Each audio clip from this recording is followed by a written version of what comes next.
इतने ज्यादा व्हाइट है कि वो कुछ अलग से दिखते हैं। मैं अभी आपको क्लोजअप यहाँ पे वीडियो दिखा दूंगी, closeup shorts I will add. Out करने की कोशिश की, नहीं पॉसिबल हुआ, तो मैंने उनके एक इंस्टा रील पे कमेंट किया कि there is some problem in your product, I am really disappointed, back and improve.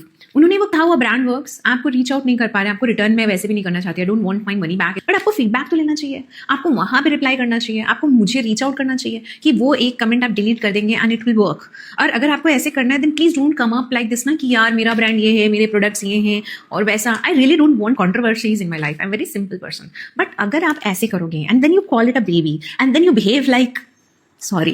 Hi everyone, welcome back to Vibilla. Today we talk about how Parul Gulati's behavior messed up her brand's image. So एक influencer ने अपना genuine experience share किया निश share के साथ, but instead of accepting the mistake and rectifying it, the brand made it pretty defensive and turned it into a full-blown scene. From Shark Tank fame to this, क्या पारुल का brand customer criticism से इतना insecure हो जाता है? तो सबसे पहले थोड़ा background समझते हैं। पारुल एक एक्ट्रेस है। Shark Tank सीजन 2 में पिच किया था अपने ब्रांड निश हेयर, जो कि एक प्रीमियम हेयर एक्सटेंशन ब्रांड है, जिसे उन्होंने एक मिशन के साथ बनाया था वुमेन को कॉन्फिडेंस फील करवाने के लिए। उनका पिच वायरल गया, उन्होंने डील भी ली अमित जैन के साथ on 1 crore for 2% and suddenly निश हेयर एक ट्रेंडिंग ब्रांड बन गया। लेकिन शार्क टैंक के बाद जब हाइप बढ़ा, कंप्लेंट्स भी बढ़ने लगे। लोगों ने रिव्यूज लिखने शुरू किए, poor product quality, late deliveries, customer support not replying, और कुछ लोगों ने कहा था कि कमेंट्स डिलीट हो रहे हैं, डीएम्स इग्नोर हो रहे हैं and even customers were block. अब फास्ट फॉरवर्ड करते हैं 2025 अक्टूबर। एक इन्फ्लुएंसर ने इंस्टाग्राम पे एक रील पोस्ट की जिसमें उन्होंने अपना पर्सनल एक्सपीरियंस शेयर किया विद निश हेयर्स प्रोडक्ट। उन्होंने क्लियरली बताया कि उन्हें डिफेक्टिव प्रोडक्ट मिला और ब्रांड से सपोर्ट भी ठीक से नहीं मिला, और बहुत प्रोफेशनली उन्होंने अपने व्यूज रखे। और ऐसा नहीं है उन्होंने ब्रांड को रीच आउट नहीं किया इससे पहले, she tried to reach out the brand in different ways, but जब उन्हें लगा कि उनका पॉइंट ऑफ व्यू सुना ही नहीं जा रहा है, तब उन्होंने रील बनाया, अपना पॉइंट पब्लिक के सामने रखा। और रील के नीचे लोगों के कमेंट्स देखकर समझ आया कि लोगों को पता है कि गलत क्या है और सही क्या है। चलिए थोड़े कमेंट्स देख लेते हैं। Yes, it turns grey after some time, which is pretty annoying. I mean 7,000 for grey hairs.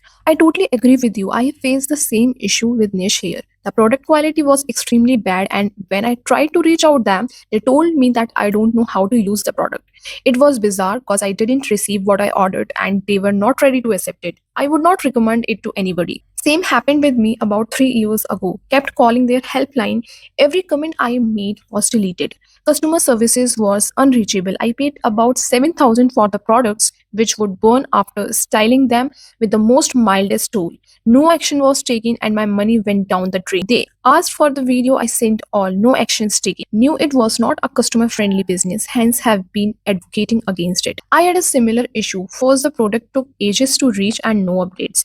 Next, no one can reach out to their customer care. What care team? I wanted to return the product but just couldn't because how to return it? Thanks for speaking on that. अब इस reel के नीचे पारुल ने भी comment किया जो कि बहुत प्रोफेशनली वे में हैंडल किया गया था। वहां तक सब ठीक चल रहा था, but instead of addressing the issue calmly and modifying her products, Nish Hair official handle ने एलिजिडली डिफेंसिव और पिटी रिस्पॉन्स दिया। Instead of sorry we will fix it, ऐसा कुछ नहीं था उनके केस में। उन्होंने उस इन्फ्लुएंसर को इनडायरेक्टली ब्लेम करना स्टार्ट कर दिया, turning a genuine concern into a drama. हमारे डोनट को बुरा बोल रहे हैं, तो क्यों इतना अच्छा डोनट है, बुरा कैसे हो सकता है ये? लोग कह रहे हैं ना कि इसमें सफेद बाल हैं, तो सफेद बाल तो रियल वालों में थोड़े थोड़े तो सफेद होते ही है ना, सफेद तो होते हैं। तो अब बताओ ना उन्हें कि कैसे होता है। आप अब उनकी रील के नीचे के भी कमेंट्स पढ़ लेते हैं थोड़ा। She thought hiding behind her mother will bring her sympathy, but customers are smart. Great comment section. I genuinely admire your attitude and approach towards building your brand, but giving this kind of a response to a customer's concern who felt unheard in the first place is not cool. You have still not responded to her concern and instead used the topic of concern to make another reel, probably assuming it will turn out cute. If this was an actual deliberate detail,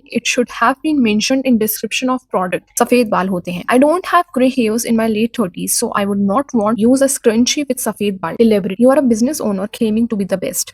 Take the feedback to improve your product, to color them perfectly rather lashing on consumers buying your product. Also, people with grey hair who color them don't want सफेद बाल in an accessory either. There can be सफेद बाल option like other colors for those who like to keep it natural. इसके बाद और भी पुरानी complaint सामने आने लगी। कस्टमर्स ने अपने अनडिलीवर्ड ऑर्डर्स के भी स्क्रीनशॉट शेयर किए, रॉन्ग शेड्स, नो रिफंड्स, कुछ ऐसे केसेस भी जहाँ पे निश हेयर ने अपने कस्टमर्स को ब्लॉक किया हुआ है when they ask for help. देखो, जब कोई इन्फ्लुएंसर या ब्रांड फाउंडर शार्क टैंक पर जाता है, उन पे ऑटोमेटिकली ट्रस्ट बिल्ड होता है। लोग सोचते हैं ये ब्रांड वेरीफाइड है, शार्क ने इन्वेस्ट किया है तो क्रेडिबल ही होगा। एंड नो डाउट पारुल ने इस मार्केट में लीड लिया और बहुत इजी कर दिया लोगों के लिए हेयर रिलेटेड प्रॉब्लम को रेक्टिफाई करके, और उन्हें ऐसे प्रोडक्ट प्रोवाइड करवा। ऑल्सो उनकी काफी प्रोडक्ट्स बहुत अच्छी क्वालिटी के हैं, हम इसको डिनाई नहीं कर सकते। बट ट्रांसपेरेंसी होना भी बहुत इंपॉर्टेंट है। लेकिन जब कोई ब्रांड ट्रांसपेरेंसी लूज करता है तो कस्टमर्स को बेटर फील होता है, और ये चीज पब्लिक के ओपिनियन से समझ आ रहा है। लोग स्मार्टली पुट कर रहे हैं अपने ओपिनियंस, अपने व्यूज। आफ्टर दिस इंसिडेंट लोग कह रहे हैं this is not the one mistake, it's a pattern of not taking the accountability. और ब्रांड जहां इमेज मेंटेन करने के चक्कर में होता है वहां ऑथेंटिसिटी खत्म कर देता है वो। Instead of improving the process they are busy in defending their. अब तक निश हेयर ने कोई ऑफिशियल अपॉलॉजी या स्टेटमेंट इशू नहीं किया है ऑन दिस कंट्रोवर्सी, ना उन्होंने एक्नॉलेज किया है इस प्रॉब्लम को, ना पब्लिकली क्लैरिफिकेशन दिया है। And that's the major problem. एक रिस्पॉन्सिबल ब्रांड क्रिटिसिज्म को अपॉर्चुनिटी बनाता है, नॉट द वॉर। और यहाँ पर जहाँ उनका ब्रांड इमेज डायरेक्टली ट्रस्ट पर टिका हुआ है, ignoring backlash can cost them